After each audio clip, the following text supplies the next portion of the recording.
श्रीमहागुरभ्यो नमः। हरिः ओम्। सदाशिवसमारम्भां शङ्कराचार्यमध्यमाम् अस्मदाचार्यपर्यन्तां वन्दे गुरुपरम्परां। श्रुतिस्मृतिपुराणानाम् आलयं करुणालयं नमामि भगवत्पादशङ्करं लोकशङ्करम्। अपारकरुणासिन्धुं ज्ञानदं शान्तरूपिणं श्रीचन्द्रशेखरगुरुं प्रणमामि मुदान्वहम्. ஜெம் டிவி நண்பர்களுக்கு எனது வணக்கங்கள். இன்றைய நாள் அனைவருக்கும் இனிய நாளாக அமைய எல்லாம் வல்ல இறைவனை வேண்டி இன்றைய மதமும் நம்மதமே நிகழ்ச்சிக்கு செல்வோம். இன்னைக்கு நம்ம ஸ்ரீமத் பகவத்கீதையிலிருந்து ஒரு ஸ்லோகத்தை விரிவான விளக்கத்துடன் பார்ப்போம். ஸ்ரீ பகவானுவாச காலோஸ்மி லோகக்ஷயக்ருத் பிரவருத்தோ லோகான் சமாஹர்த்துமிஹ பிரவருத்தஹ ரிதேபி த்வாம் ந பவிஷ்யந்தி சர்வே ஏவ ஸ்திதா பிரத்யநீகேஷு யோதாஹ. இந்த ஸ்லோகம் ஸ்ரீமத் பகவத்கீதையின் 11வது அத்தியாயமான விஸ்வரூப தர்ஷன யோகத்தின் 32வது ஸ்லோகமாக இருக்கு. போன ஸ்லோகத்தில் 31வது ஸ்லோகத்தில் நம்ம அர்ஜுனர் பயந்து போயிட்டு அந்த பயம் அவருடைய ஞாபகத்தையும் திறமை அந்த புத்தி கூர்மையையும் அழுத்து விட்டு இப்போ அந்த கேள்வியை கேட்கிறார் அர்ஜுனர், நீ யார், உன்னுடைய உண்மையான குணம் என்ன, இது எனக்கு புரிய மாட்டேங்குது, எனக்கு புரியும்படியாக நீ சொல்ல வேண்டும் என்று பிரார்த்தனை செய்கிறார் நம்மளோட அர்ஜுனர்.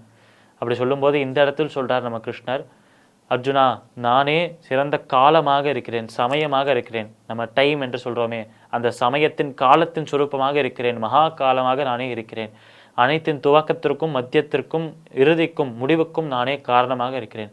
அனைத்தையும் அழிக்கக்கூடிய அந்த அழிவாக நானே இருக்கிறேன், சம்ஹார ஸ்வரூபமாக இருக்கிறேன் என்று சொல்றார் கிருஷ்ணன். இப்போ அனைத்து லோகங்களையும் அழிக்கக்கூடிய அந்த அழிவாக நான் இருக்கிறேன், அழிப்பவனாகவும் இருக்கிறேன், அந்த அழிப்பவன் கொடுக்கிற அழிவாகவும் நானே இருக்கிறேன்.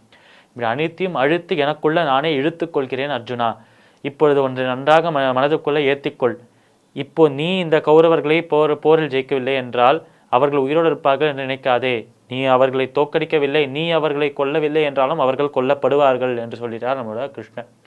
அதாவது இந்த கதை, இந்த ஒரு சரித்திரம் ஆரம்பிக்கிறதே, பகவத்கீதை ஆரம்பிக்கிறதே இவர்களை நான் கொல்லணுமா, என்னுடைய பந்துக்களை, என்னோட சொந்தக்காரர்களை என்று நம்மளோட அர்ஜுனர் யோசிக்கிற அந்த ஒரு கலக்கத்திலிருந்து தான் துவங்கிறது.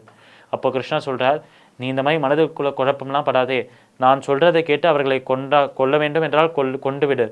நீ கொல்லவே இல்லைனாலும் அவர்களை என்னால் கொல்லப்படுவார்கள் என்று சொல்லிட்டார். என்றால் தர்மத்தை அழித்து அந்த தர்மத்தை நிலைநாட்டுவதற்காக அதர்மத்தை அழிப்பதற்காக தான் அந்த சுரூபங்களை, அந்த ஒரு அவதாரங்கள் இருக்கிறார் அந்த பகவான். ஆனால் தர்மத்தை நிலைநாட்டுவதற்காக அதர்மத்தை அழிப்பதற்காக அந்த கௌரவர்களை நானே அழித்து விடுவேன், உன்னை ஒரு கருவியாக தான் பயன்படுத்திக் கொள்கிறேன், இப்பொழுதே நீ போய் போர் செய்ய வேண்டும், நீ அவர்களை கொல்லவில்லை என்றாலும் அவர்கள் கொல்லப்படுவார்கள் என்று சொல்லிட்டார் நம்மளோட கிருஷ்ணர். இந்த ஸ்லோகத்தில் அவர் முக்கியமாக சொல்வது சுருக்கமாக பார்த்தோம் என்றால், அர்ஜுனர் கேட்ட கேள்வி நீ யார் என்று கேட்ட கேள்விக்கு நானே காலமாக அனைத்தையும் அழிக்கும் சம்ஹாரமாக அழிவாக இருக்கிறேன் என்று சொல்றார். அடுத்தது உன்னுடைய குணம் என்ன என்றால், அனைத்தையும் அழித்து எனக்குள்ள இழுத்துக் கொள்வது, அதர்மத்தை அழித்து தர்மத்தை நிலைநாட்டுவதுதான் என் குணம் என்று சொல்றார். இப்போ அடுத்தது அந்த அர்ஜுனர் கலக்கத்தோடு இருக்காரே, அந்த கலக்கத்தை கலைப்பதற்காக நீ நான் சொல்வதை கேட்டு அவர்களை அவர்களை அழிக்க வேண்டும், அவர்களை நீ அழிக்கவில்லை என்றாலும் நான் அவர்களை அழித்து விடுவேன், அவர்கள் அழிக்கப்படுவார்கள் என்று சொல்றார் நம்மளோட கிருஷ்ணர். ஸ்ரீமத் பகவத்கீதையின் 11வது அத்தியாயமான விஸ்வரூப தர்ஷன யோகத்தின் 32வது ஸ்லோகத்திற்குண்டான விளக்கம் இதுவே. மீண்டும் நாளை சந்திப்போம். நன்றி, வணக்கம்.